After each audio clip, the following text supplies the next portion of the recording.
Oui, alors bonjour. Donc, pour un petit sujet pas tout à fait léger pour cette fois-ci, concernant donc questions-réponses avec Sylvain Bélanger. Donc, on m'a posé des questions concernant les problématiques relationnelles. C'est un gros sujet.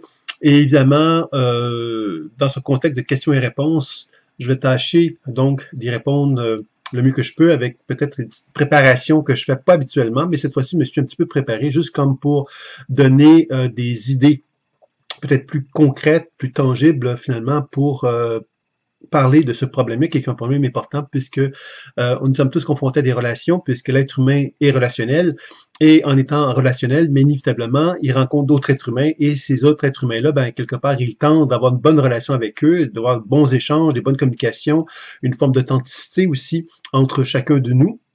Et c'est pas toujours facile, puisque nous l'avons tous expérimenté, nous sommes tous dans l'expérience de la vie, et nous savons tous à quelque part que les relations, c'est pas toujours facile d'avoir des relations qui nous permettent de grandir, d'évoluer, de progresser, et qu'on puisse aussi avoir la capacité que ces relations-là puissent donc nous amener justement à nous épanouir.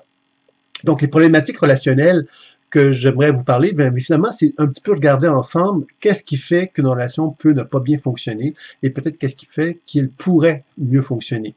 Donc, la première chose que j'aimerais peut-être vous dire, c'est que mon nom est Sylvain Bélanger. Donc, je propose, dans le cadre de la série Questions et réponses avec Sylvain Bélanger, donc des tentatives de réponse. Je dis bien des tentatives, hein, c'est comme quelque chose qui se fait d'une façon assez improvisée en général et dans lequel je prends le temps de répondre à des questions que vous me posez, que ce soit par le biais de YouTube, que ce soit dans le canal, dans la chaîne Pleine Conscience Intuitive, ou bien sur Facebook, sur les différentes pages que j'ai, ou encore, évidemment, par mail. C'est comme vous le souhaitez, vous pouvez le faire de diverses façons. Et puis moi, je tâche de répondre aux questions que vous me posez de la façon la plus spontanée possible et en même temps de la façon la plus inspirée. Alors moi, qui je suis, bien évidemment, je pratique les thérapies intuitives depuis plus de 25 années. Ça veut donc dire que j'ai fait plusieurs milliers de consultations avec des personnes dans le besoin concernant tant la santé physique, donc des gens malades, des gens qui ont des problématiques énergétiques, donc qui avaient des symptômes d'inconfort dans leur corps, ou encore des gens qui ont des problématiques psycho-émotionnelles ou spirituelles.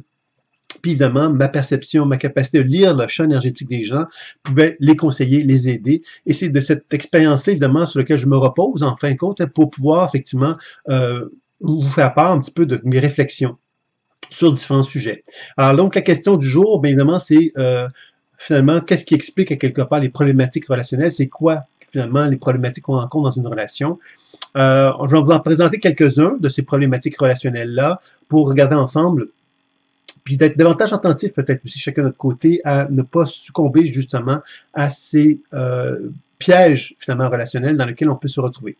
Bon, première chose, une relation, qu'est-ce que c'est? Une relation, ce sont deux êtres humains qui se rencontrent et qui se tiennent debout.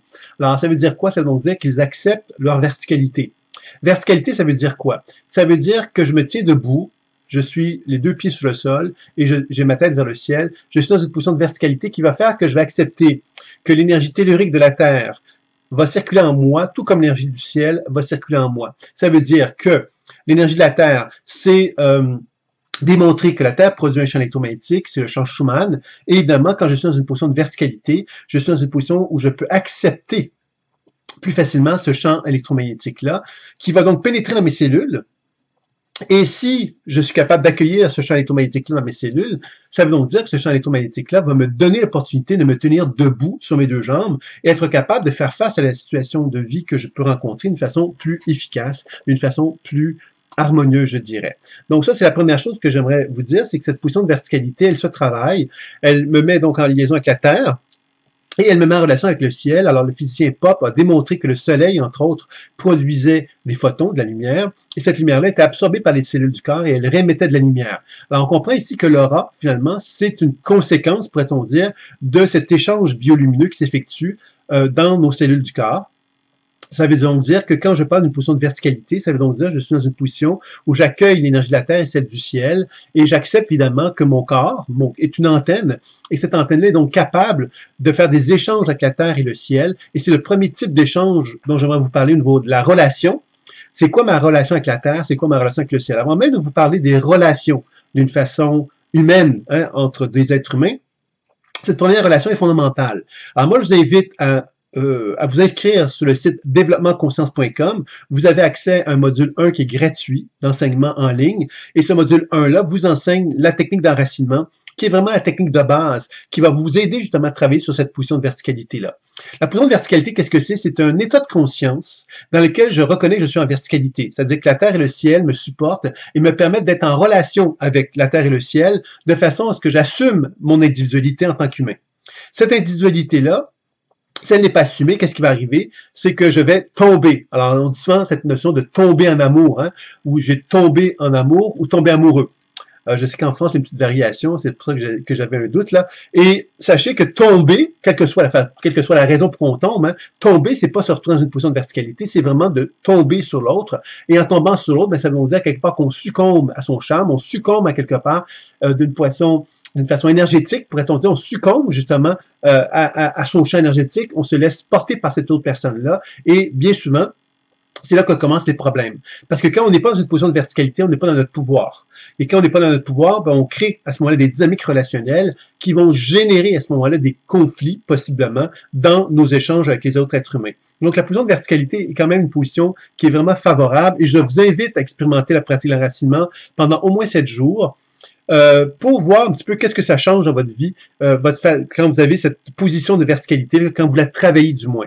Puisque la position de verticalité, c'est pas quelque chose qu'on acquiert à un moment donné, puis on se dit, ben voilà, j'ai besoin de m'enraciner, c'est terminé. Non. La position de verticalité est une position qui est constamment en mouvement à l'intérieur de soi, et on cherche à la créer, cette position de verticalité-là, d'une façon constante et continue dans notre vie. Pourquoi? Mais parce que dans la vie, vous le savez comme moi, il y a plein d'événements qui vont faire que cette position de verticalité pourrait bouger. Premièrement, les cycles de la vie, moi avec moi, ma capacité à gérer ma propre énergie. Si je suis plus fatigué, par exemple, ou si je suis dans une position de stress, ça peut jouer sur cette position de verticalité-là. Les cycles de la vie, l'âge, tout ça peut jouer sur cette position-là. Ma santé, ma capacité d'être en santé ou pas.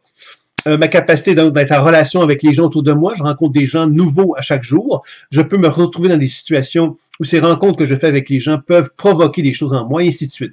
Donc, vous voyez qu'il y a une série de nombre de choses qui peuvent provoquer, changer ma situation d'enracinement. Et c'est pourquoi que l'enracinement est quelque chose que l'on fait régulièrement pour s'assurer justement que la position de verticalité va être travaillée.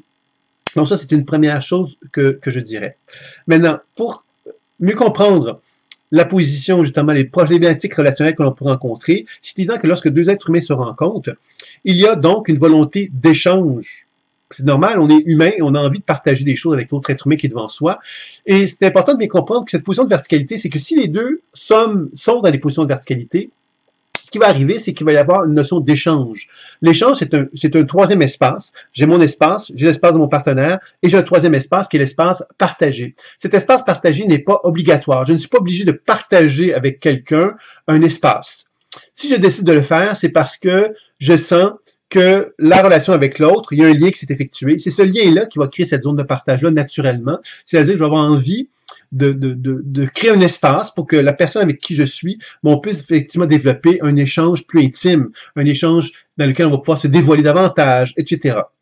Donc, on fait ça dans la journée avec beaucoup d'êtres humains.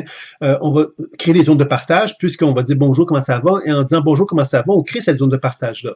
Maintenant, la zone de partage, dans un contexte de relation véritable, c'est-à-dire que c'est une zone de partage qui va vraiment se construire dans la durée en général. C'est-à-dire que si je rencontre quelqu'un dans la rue, je lui dis bonjour, comment ça va, puis je ne le revois plus jamais après, cette zone de partage-là a été très sommaire, a été superficielle en fait, et elle n'a pas de conséquences tant que ça sur ma dynamique relationnelle.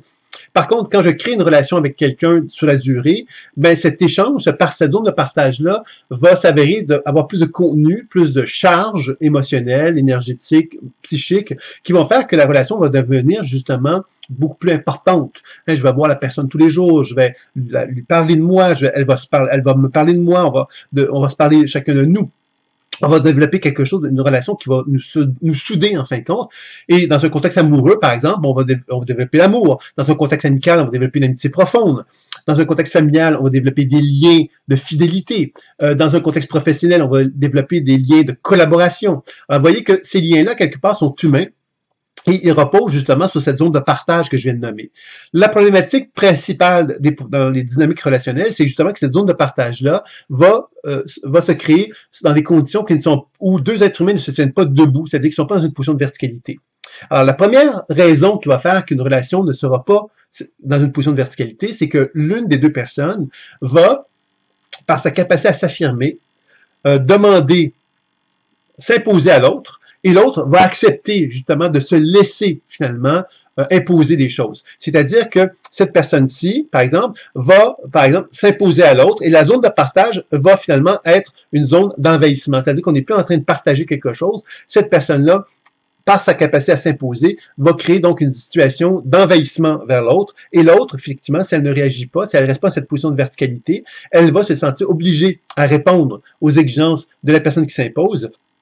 Et à ce moment-là, ça va créer donc une situation qui n'est plus une situation de partage, mais une situation où on se sent obligé à l'autre. Et dans cette situation d'obligation, bien évidemment, on crée une dynamique malsaine. Parce que si une personne s'impose à l'autre et que l'autre accepte de se sentir obligé, bien quelque part, ça va créer une situation d'inconfort. Et cet inconfort-là va entraîner inévitablement avec le temps une augmentation de l'inconfort. Puis à un moment donné, bien évidemment, cet envahissement-là va tellement être puissant, tellement fort, que soit que la personne va subir carrément la relation, ou soit qu'elle va exploser en se disant « j'en veux plus de cette relation-là, elle ne me convient pas ». Donc, vous comprendrez que cette affirmation-là, quelque part, n'est pas une position favorable à la communication. Puis vous savez, hein, je pense qu'on est tous d'accord là-dessus, on a tous en tête des exemples de situations où une personne qu'on aime beaucoup, même qu'on aime beaucoup et qu'on a peut-être même une grande forme de confiance, a pu effectivement manifester cette situation-là où elle a voulu s'imposer à nous. Alors, ça veut donc dire que c'est très humain, c'est ça que je veux vous faire comprendre, et qu'il ne s'agit pas de déterminer si une personne est gentille ou pas gentille, on a tous potentiellement la capacité d'être gentil, et que la position d'affirmation qui se manifeste envers nous est une position humaine d'un être humain qui essaie justement de faire valoir un certain point, de faire valoir quelque part ce que lui juge comme étant important à ses yeux, et nous, si on se laisse dominé par cette autre personne-là, mais on a une responsabilité là-dedans. Donc, c'est pas une question de victime là-dedans, c'est vraiment une position de j'accepte quelquefois qu'une personne puisse s'imposer à moi et je peux l'accepter tout en lui faisant comprendre aussi peut-être que dans certaines circonstances, je peux accepter ce moment-là parce que je sens que c'est important pour elle, mais ça ne veut pas dire pour autant que je vais toujours l'accepter. Donc, vous voyez qu'il y a quelque chose là-dedans, on peut accepter des situations comme celle-là, mais on n'est pas obligé de se sentir dominé ou se sentir obligé à chaque fois d'y répondre positivement. Donc ça, c'est une première chose, c'est une première dynamique qu'on peut rencontrer. La deuxième, finalement, c'est quand on se retrouve dans une personne et que cette personne-là peut créer ce qu'on appelle la distorsion. La distorsion, qu'est-ce que c'est? C'est qu'elle peut dire quelque chose, puis elle peut agir autrement. Hein, par exemple, elle dit « Ah, je suis content de te voir », par exemple. « Ah, je suis content de te voir ». Puis après ça, dire « Mais malheureusement, j'ai pas de temps à te consacrer ». Je suis content de te voir, mais j'ai pas de temps à te consacrer. Donc, ça fait une situation de distorsion parce que quelqu'un me dit, je suis content de te voir, mais en même temps, j'ai pas de temps de te consacrer, je dois aller faire autre chose. On se reverra à un moment donné. Alors, en plus, on précise même pas le moment où on pourrait se voir. Donc, ça laisse comprendre que la personne est contente de nous voir, mais en même temps, elle n'est pas disponible pour nous. Alors, il y a une raison à ça. Et c'est là, quelque part, qu'il faut aussi, justement, se mettre dans une position de confrontation à l'autre. Confrontation douce, j'appelle. Hein? C'est-à-dire que, mais là, regarde, tu me dis que tu es content de me voir, mais en même temps, tu me dis que tu n'as pas de temps à me consacrer, puis tu me dis qu'on va se voir à un moment donné. Ça veut donc dire, quelque part, que moi, ce que je comprends, c'est que tu es content de me voir, c'est super, mais en même temps, tu ne vas pas avoir de disponibilité. Donc, peut-être, effectivement, que tu as quelque chose à me dire par rapport à ça. Peut-être que tu as quelque chose à me faire comprendre par rapport à ça. Que donc tu es content de me voir, mais en même temps, donc tu n'as pas de temps, ça veut peut-être dire simplement que tu es heureux de me voir, mais tu n'es simplement pas disponible, tout simplement. Puis on ne peut pas se voir, puis à moi j'attends, donc sagement que tu me donnes une information à savoir quand est-ce que tu auras la disponibilité. Moi, ça m'attriste, parce qu'à quelque part, bon, j'aurais eu ça te voir un peu plus longtemps, mais je peux comprendre que tu ne sois pas disponible. Vous voyez que à travers cette genre d'échange, on amène notre partenaire à devoir finalement développer ce que j'appelle l'alignement. L'alignement, c'est-à-dire je suis content de te voir, et parce que je suis content de te voir, j'ai envie de passer du temps avec toi. Ça, c'est être conséquent. Si je dis je suis content de te voir, mais je n'ai pas de temps pour à te donner, c'est pas conséquent. Il y a quelque chose à quelque part, donc, qui nous amène à te dire, OK, tu n'as pas de temps là, est-ce que tu auras du temps plus tard? Alors, vous voyez, c'est cette position de précision qui amène justement l'autre à devoir effectivement s'assumer dans ce qu'il dit pour qu'il y ait un alignement entre ce qu'il dit et ce qu'il fait. Et ça, dans les relations, on en voit souvent ça, hein? Des situations de gens qui nous disent des choses, puis qui ne font pas ce qu'ils disent. Alors ça, c'est des positions de distorsion. C'est-à-dire, je t'aime beaucoup, puis parce que je t'aime beaucoup, je vais faire du ménage, je vais faire ce que tu me demandes de faire au niveau des tâches ménagères. Et finalement, on constate que la personne ne le fait pas.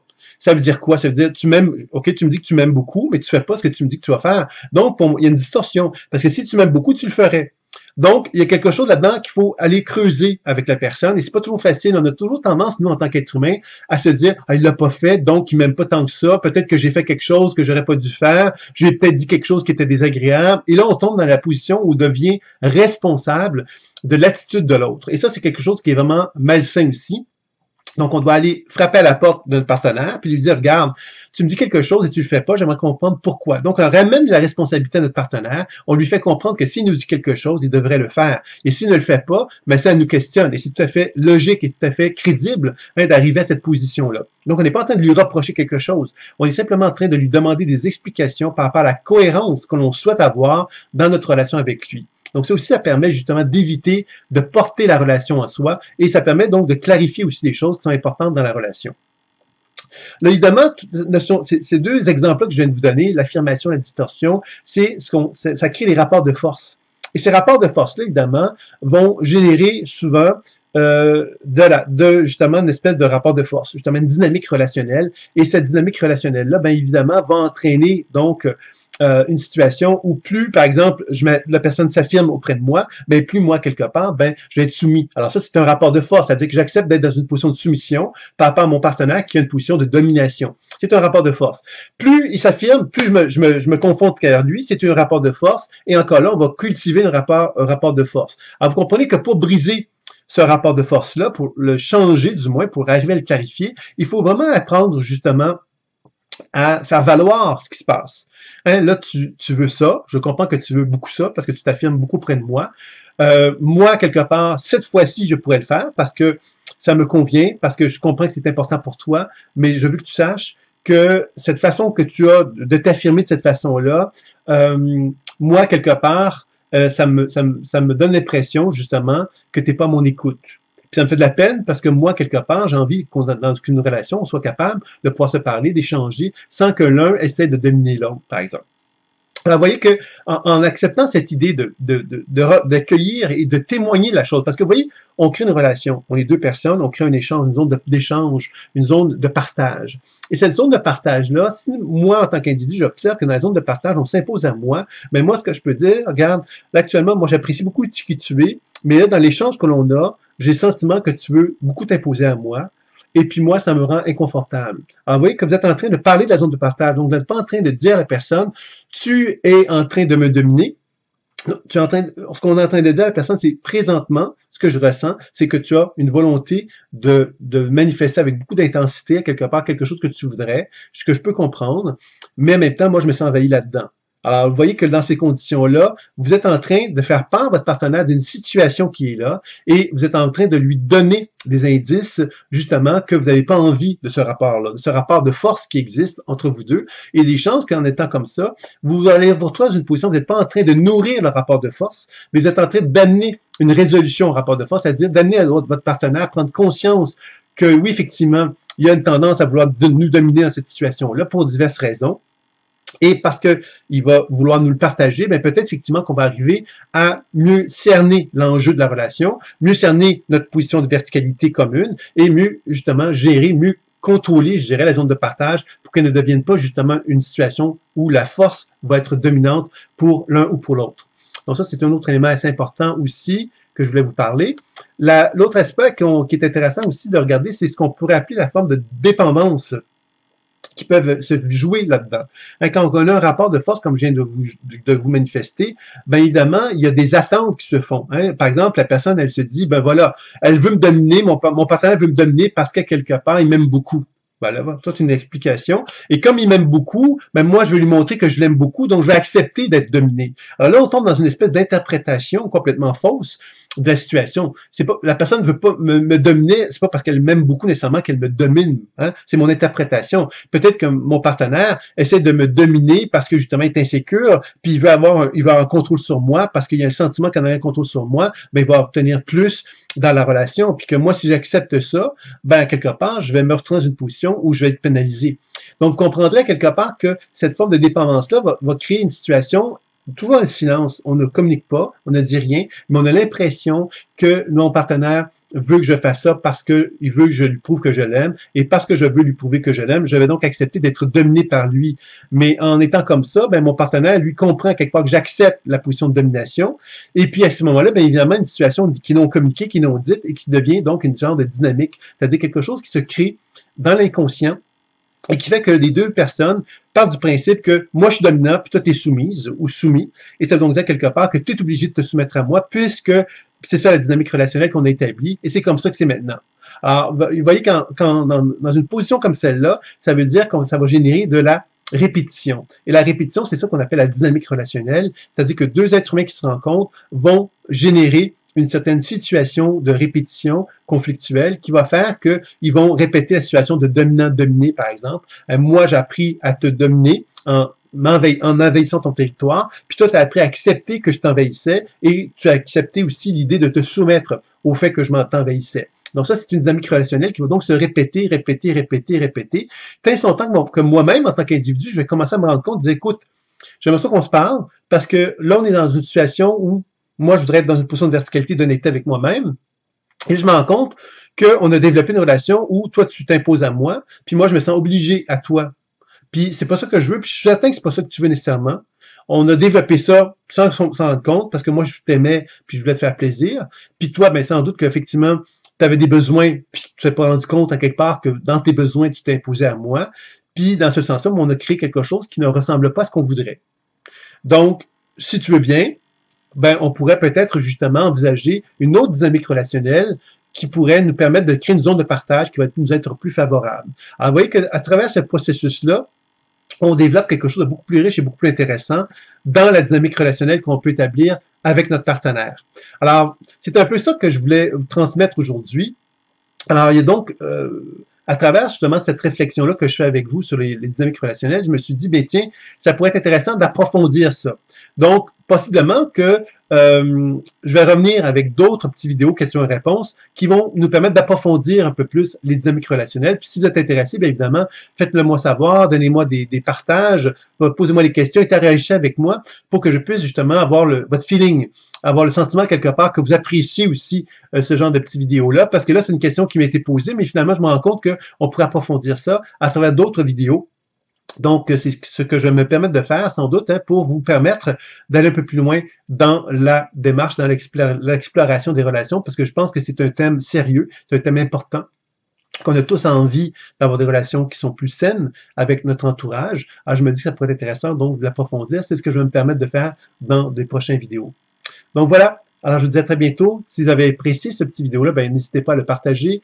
N'hésitez pas à aller sur la chaîne Pleine Conscience Intuitive sur YouTube, dans laquelle vous avez donc une section qui s'appelle Questions et réponses, un genre dans les sections, il y a des sections de vidéos, vous allez retrouver. Donc, vous avez des conférences, des webinaires, vous avez les questions et réponses avec Sylvain Bélanger. Vous avez une série qui ont déjà été faites dans le passé. Donc, vous pouvez tout visionner ça gratuitement. Donc, si ça vous intéresse, ça peut être intéressant. Si vous avez envie de découvrir davantage sur les formations personnelles et professionnelles, vous avez également la possibilité de vous inscrire sur le site thérapieintuitive.com. Vous avez donc l'opportunité de pouvoir donc bénéficier de 4 conférences gratuites sur la pleine conscience intuitive. Alors, ça peut être intéressant. Et par la suite, bien évidemment, vous avez aussi sur le site la possibilité de pouvoir visionner les pages d'inscription, de vente de la formation personnelle et professionnelle sur la pleine conscience intuitive, qui propose des enseignements incluant donc des enseignements en ligne, des mini-consultations, et puis également des enseignements en présentiel aussi. Donc, ça peut être intéressant pour ceux qui seraient intéressés à cela. Donc voilà, alors je vous dis à très bientôt pour une prochaine question et réponse avec Sylvain Bélanger. Au revoir.